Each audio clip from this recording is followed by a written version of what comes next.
Quand on cherche la vérité, parfois on fait un grand détour, et au final, on s'aperçoit qu'on était juste à côté. Un seul mur fin nous en séparait.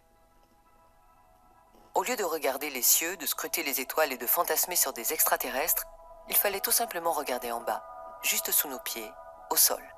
C'est ce qu'a fait Joseph Davidovits, un minéralogiste et égyptologue laissé dans l'ombre. En fait, c'est une question de chimie et de minerais. Voici un coffrage simple en bois. On mélange du calcaire friable avec de l'argile blanche appelée kaolin. On dissout de la soude caustique dans l'eau. On mélange le tout ensemble avec un peu d'eau. Ça donne une sorte de pâte. On la verse dans le coffrage. Quelques heures plus tard, la pâte commence à durcir. Les minerais se lient entre eux grâce à la réaction chimique, ce qui, au bout de 30 jours, donne une vraie pierre blanche, dure comme le parement de la pyramide. C'est le premier béton de l'humanité. Aujourd'hui, le béton est un matériau quelconque, vulgaire, mais à cette époque, ce mélange était noble et coûteux. Le carbonate de sodium vient du natron, une région d'Égypte.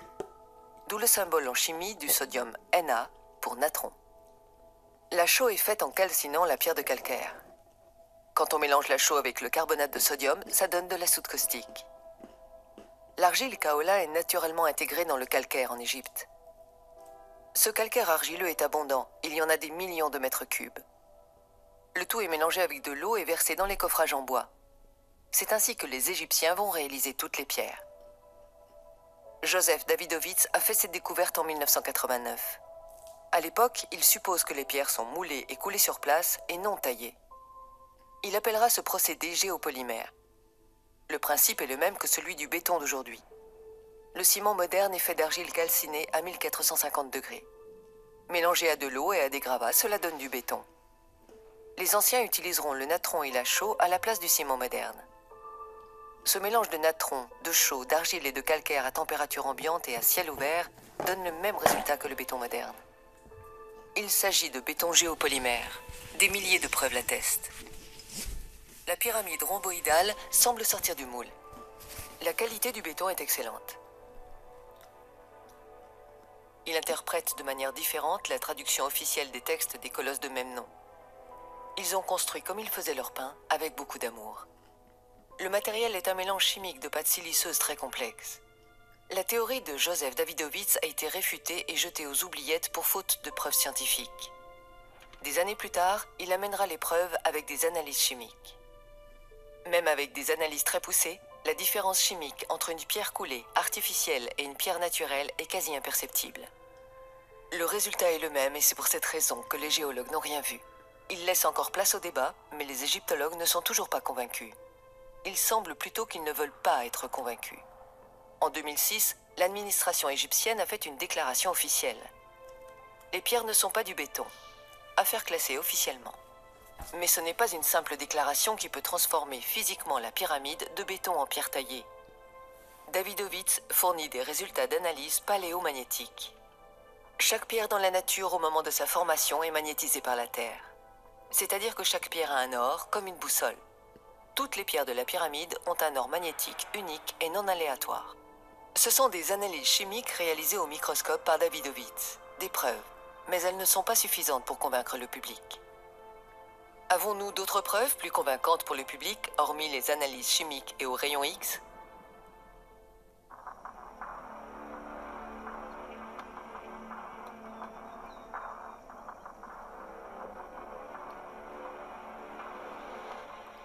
Donc voici une pierre naturelle qu'on trouve un petit peu partout dans la nature et voici notre morceau de bois. Dans la nature, on trouve toujours le bois qui pousse à côté de la pierre. Et voici la preuve.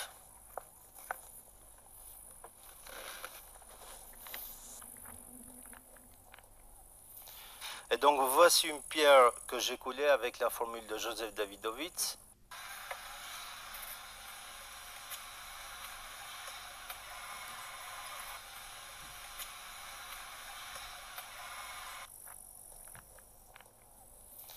Et avant que la pierre sèche, j'ai mis un morceau de bois. Et ce morceau de bois, elle restera ici coincée. définitivement. Dans la pyramide de Médum, à 70 km plus bas du plateau de Gizeh et de la Grande Pyramide, au cœur de la pyramide, on trouve une pierre de 2 tonnes environ, et à l'intérieur de cette pierre, il y a un morceau de bois qui est incrusté là pour l'éternité. Ce morceau de bois, il est là depuis 4500 ans. Mais peut-être que les Égyptiens ont tout simplement creusé un trou, puis incrusté le tronc. Non, ce n'est pas possible parce que la pierre épouse parfaitement la poutre. Entre la pierre et le bois, il n'y a pas de mortier. Entre la pierre et le morceau de bois, il n'y a pas d'espace même pour incruster une épingle. Bien sûr, il ne faut pas se fier uniquement à une photo. Nous nous sommes rendus à la pyramide de Médoum. L'histoire de l'Égypte est suspendue à cette poutre.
Tout le monde peut se rendre sur place, la voir et la toucher.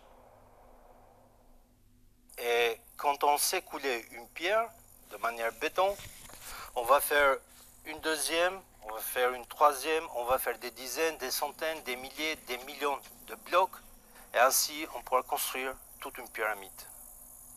Les énormes pierres de la pyramide de Képhren sont faites sur place avec du béton de calcaire coulé dans de longs coffrages.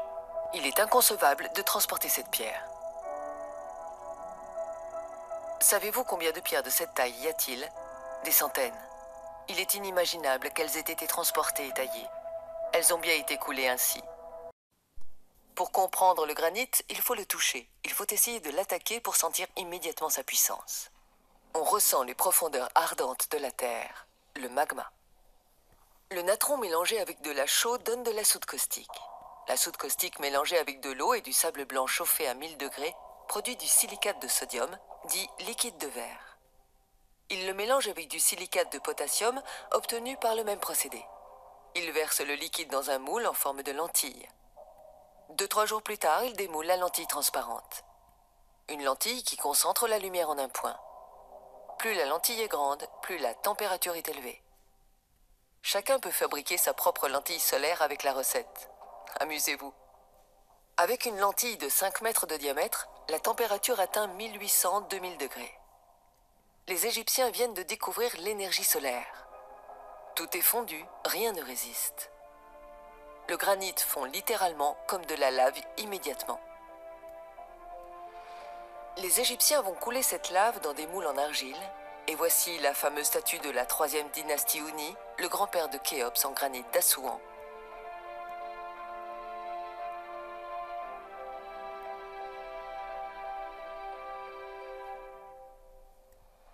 Des vases plus durs que l'acier, comme ceux-ci en trachyandésite datant de moins 3500 avant Jésus-Christ. Voici comment était extrait le granit et ce qui s'est passé avec l'obélisque inachevé d'Assouan.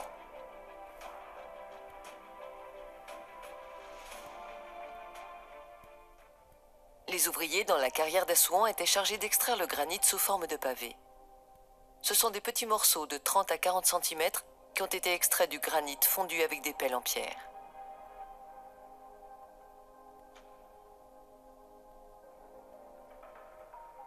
Une fois refroidis, ces morceaux ont été transportés par bateau à Gizeh à plus de 900 km. Parvenus à Gizeh, ils ont été à nouveau fondus puis coulés dans des coffrages en argile. Pour estimer le volume de granit à emporter, les ouvriers découpent cette partie de la carrière en forme d'obélisque qui sera totalement fondue une semaine plus tard et transportée en pavé. D'ailleurs, une boule de dolérite est tombée dans le granit en lave et elle est restée coincée là pour des millénaires. La nature ne fait pas ça. La fonte du granit se faisait de mai à août. La trace des extractions du granit est inclinée. Cela correspond à la meilleure trajectoire du Soleil. Pendant ces mois-ci, son intensité est la plus forte.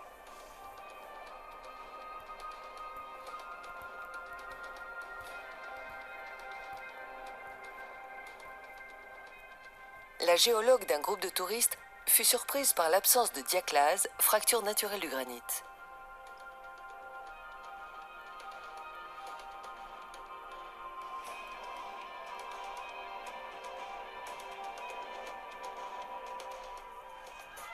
Là c'est naturel et comme si là ça avait été modifié. Ça c'est naturel et c'est normal. Et là, ça, c'est modifié, il n'y a c'est pas- rien, il n'y a pas de diaclase.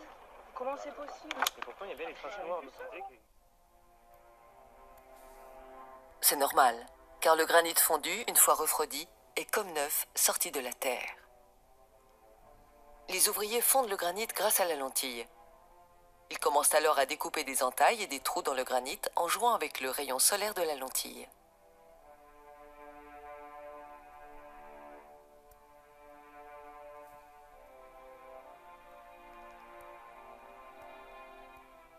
Subitement, le chantier est abandonné.